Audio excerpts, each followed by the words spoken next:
और नजर में लाने के माननीय हमारे गृह मंत्री जी के ये जो एफआईआर होते हैं हमारे बच्चों के ऊपर, तो एफआईआर होना तो ये क्राइम नहीं है। आज कोई किसी के ऊपर एफआईआर कर देता, लड़का वो बीपीएससी की परीक्षा पास कर रहा है, वो पुलिस की ट्रेनिंग परीक्षा पास कर रहा है, लेकिन उसको कैरेक्टर सर्टिफिकेट नहीं मिलने के कारण से वो सिर्फ इसलिए बैठा है कि उसके पड़ोसी को उससे जलन था, उसने उस पर एक एफआईआर कर दिया।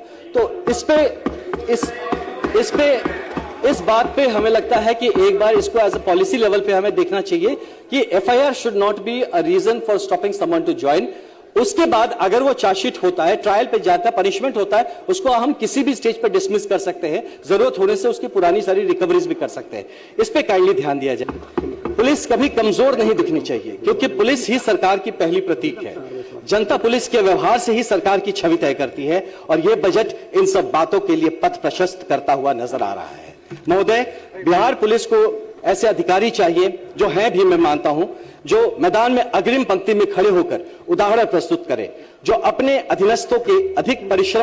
अधीनस्थों से ज्यादा परिश्रम करने की साहस रखे और उनकी कार्यशैली से फोर्स का मोराल और पब्लिक कॉन्फिडेंस दोनों मजबूत हो।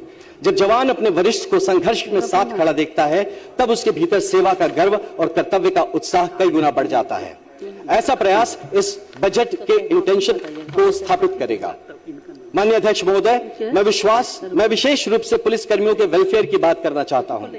बेहतर थाना अवसंरचना, हार्डशिप अलाउंस, कैशलेस मेडिकल सुविधा, परिवारों के लिए शिक्षा एवं स्वास्थ्य में प्राथमिकता, physical and mental wellbeing support, संतुलित अवकाश नीति के केवल सुविधाएं नहीं मांग रहा, ये सुरक्षा तंत्र की मजबूती में किया गया निवेश होगा। मैं आज इस अवसर पर माननीय गृह मंत्री जी का भी इन मुद्दों पर ध्यान आकर्षण करना चाहूंगा। महोदय, हमें पुलिसकर्मी के मन में यह भावना जगानी होगी कि उसकी पहचान पावर से नहीं बल्कि सर्विस से है। Police is not a job, police is a service. यही माइंडसेट हर ट्रेनिंग, हर पोस्टिंग और हर जिम्मेदारी में दिखाई देनी चाहिए। आज हम एक ऐसे दौर में खड़े हैं जहां रोज अपराध नए स्वरूप बदल रहा है। AI driven analytics, quantum safe communication, digital investigation platforms और स्मार्ट मोबिलिटी सिस्टम्स जैसे नए साधन पुलिसिंग को नई दिशा दे रहे हैं। यह केवल वर्तमान की आवश्यकता नहीं, बल्कि आने वाली पीढ़ियों की सुरक्षित भविष्य की तैयारी है। हम सब इस परिवर्तन के सहभागी हैं, और यह हमारा सौभाग्य है कि हम सब इस टीम का हिस्सा है जो बिहार पुलिस को नई ऊंचाइयों तक ले जाने का प्रयास कर रही है। यह 20,132 करोड़ का गृह बजट इसी नए युग की तैयारी का उद्घोष है। माननीय अध्यक्ष महोदय, आज हमारा लक्ष्य स्पष्ट है। Crime free Bihar, safe Bihar, confident Bihar, जनता का राज, सुशासन का मॉडल और न्याय आधारित व्यवस्था। इसी दिशा में यह गृह बजट एक सशक्त और ऐतिहासिक कदम है। मैं इस सदन से आग्रह करता हूं, हम दलगत सीमाओं से ऊपर उठकर इस बजट का समर्थन करें।